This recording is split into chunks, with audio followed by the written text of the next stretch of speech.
Hello friends, welcome to one current. तो अपनी science series को आगे बढ़ाते हुए आज हम लाए हैं केमिस्ट्री का पार्ट 4। तो चलिए वीडियो को स्टार्ट करते हैं। तो पहला क्वेश्चन है कि कार्बन का परमाणु संख्या और भार कितना होता है। तो कार्बन का परमाणु संख्या और भार होता है 6, परमाणु संख्या 6 और परमाणु द्रव्यमान यानी भार होता है 12। नेक्स्ट है कि हीरा का अपेक्षिक घनत्व और अपवर्तनांक कितना होता है। तो हीरा का जो अपेक्षिक घनत्व है वो होता है 3.52 और अपवर्तनांक होता है 2.417। नेक्स्ट क्वेश्चन है कि 1 कैरेट हीरा कितने मिलीग्राम के बराबर होता है। क्या ये 200 मिलीग्राम, 100 मिलीग्राम या 300 मिलीग्राम, कितने मिलीग्राम के बराबर होता है। तो 1 कैरेट हीरा 200 मिलीग्राम के बराबर होता है। नेक्स्ट क्वेश्चन है कि काला सीसा किसे कहा जाता है। तो केमिस्ट्री में, साइंस में काला सीसा किसे कहा जाता है। क्या वो हीरा को, ग्रेफाइट को, ब्रोमीन को, किसको कहा जाता है। तो इसका आंसर होगा ग्रेफाइट को। नेक्स्ट क्वेश्चन है कि अब आते हैं कुछ नोट्स देख लेते हैं। तो अयस्क में उपस्थित जो अशुद्धि है उसको गैंग कहते हैं। खनिजों और अयस्क से धातु का निष्कर्षण धातु कर्म कहलाता है। तांबे का निष्कर्षण कॉपर पाइराइट से होता है। लोहे का अयस्क हेमाटाइट है, मैग्नेटाइट है, सीडेराइट है। जस्ता जिसको जेडन से संबोधित करते हैं उसका वो कैलामाइन से प्राप्त किया जाता है, जिंक। सिनेबार जो है पारा का अयस्क है। मोनाजाइट थोरियम का अयस्क है। कैल्शियम और कैडमियम का जो अयस्क है वो कैल्शियम का है, डोलोमाइट, और कैडमियम का जो है वो ग्रीनोकाइट है। आगे बढ़ते हैं। तो यूरेनियम की खोज किसने की थी। यूरेनियम की खोज किस साइंटिस्ट ने की है। तो यूरेनियम की खोज की है कलापरोथ ने 1789 में। कुछ नोट्स देख लेते हैं। तो पीतल तांबा और जस्ता का मिश्र धातु है। पीतल जो है तांबा और जस्ता का मिश्र धातु है। सोल्डर सीसा और टीन का मिश्र धातु है। कांसा तांबा और टीन का मिश्र धातु है। जर्मन सिल्वर जो है वो तांबा, निकेल और टीन का है। गन मेटल तांबा, जस्ता और टीन का है। बेल मेटल तांबा, टीन का है। डच मेटल तांबा और जस्ता का है। गन पाउडर जिसके बारूद बोलते हैं वो सल्फर, चारकोल और पोटेशियम नाइट्रेट का मिश्र धातु है। आगे बढ़ते हैं। तो नेक्स्ट है स्टेनलेस स्टील क्या है। तो स्टेनलेस स्टील जो है लोहा, क्रोमियम, कार्बन और निकेल का मिश्र धातु है।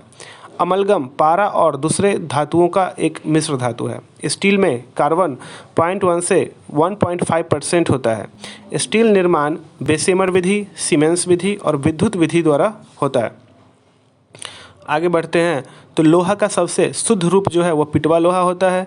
पिटवा लोहा में कार्बन की मात्रा सबसे कम रहती है। सबसे निम्न कोटि का जो लोहा है वो ढलवा लोहा होता है। कार्बन की अधिकतम मात्रा वो ढलवा लोहा में अधिकतम होती है। लोहे को इस्पात बनाने के लिए उसमें निकेल मिलाया जाता है। नेक्स्ट है कि मटमैला जल, गोंद, स्याही, दूध, रक्त, ये सब क्या है। तो ये कोलाइडी विलयन के उदाहरण हैं। पायस जो इमल्सन है वो द्रव्य में द्रव्य का कोलाइड होता है। दूध, कोल्ड ड्रिंक, ये सब किसके उदाहरण है। तो पायस यानी इमल्सन के उदाहरण हैं। नेक्स्ट क्वेश्चन है कि तत्वों का सबसे पहले वर्गीकरण किसने किया था। तो तत्वों का सबसे पहले वर्गीकरण किया था डो व्रेनर ने। नेक्स्ट है कि आवर्त सारणी के रूप में सर्वप्रथम तत्वों का वर्गीकरण और इसकी खोज किसने की है। तो दोनों एक ही इंसान ने की है, उनका नाम है मेंडलीफ, जिन्होंने 1869 में यह की। नेक्स्ट है आवर्त सारणी में कुल संख्या कितनी है तत्वों की। तो वह है 118, जिसमें धातु की संख्या है 91, अधातु की संख्या है 27, गैसों की संख्या है 11। वर्ग वी को मुद्रा धातु कहा जाता है। सबसे अधिक इलेक्ट्रॉन बंधुता क्लोरीन की होती है। सबसे हल्का हैलोजन तत्व फ्लोरीन है। सर्वाधिक अभिक्रियाशील हैलोजन फ्लोरीन ही है। सर्वाधिक विद्युत ऋणात्मक तत्व भी फ्लोरीन है। आगे बढ़ते हैं। तो अक्रिय गैस की खोज की थी रैले और रैमजे ने। ये दोनों साइंटिस्ट हैं, इन्होंने अक्रिय गैस की खोज की है। अक्रिय गैसों की कुल संख्या जो है वो 6 है। हीलियम की खोज की थी फ्रैंकलैंड और लोकेयर ने। सबसे निम्न गलनांक वाला जो तत्व है वो हीलियम ही है। सबसे हल्का जो अक्रिय गैस है वो हीलियम है। वायुमंडल में सर्वाधिक पाया जाने वाला अक्रिय गैस आर्गन है। रेडियो एक्टिव अक्रिय गैस रेडॉन है। सर्वाधिक यौगिक बनाने वाला जो गैस है वो जिनॉन है। आगे बढ़ते हैं। तो भविष्य का ईंधन किसे कहा जाता है। भविष्य का ईंधन क्या हाइड्रोजन को बोलते हैं, ऑक्सीजन को बोलते हैं, हीलियम को बोलते हैं, किसको बोलते हैं। तो भविष्य का ईंधन हाइड्रोजन गैस को बोलते हैं। आगे बढ़ते हैं। तो हाइड्रोजन की खोज किसने की थी। तो हाइड्रोजन की खोज की थी हेनरी कैवेंडिश ने। आगे बढ़ते हैं। तो नेक्स्ट है कुछ नोट्स देख लेते हैं। तो यूनिवर्स में सर्वाधिक पाया जाने वाला जो तत्व है वो हाइड्रोजन है। हाइड्रोजन के 3 समस्थानिक प्रोटियम, ड्यूटेरियम और ट्राइटियम है। भारी जल जो D2O है उसकी खोज की थी HC यूरे ने और वॉसवर्न ने। जल की कठोरता दूर करने में सोडियम कार्बोनेट का प्रयोग किया जाता है।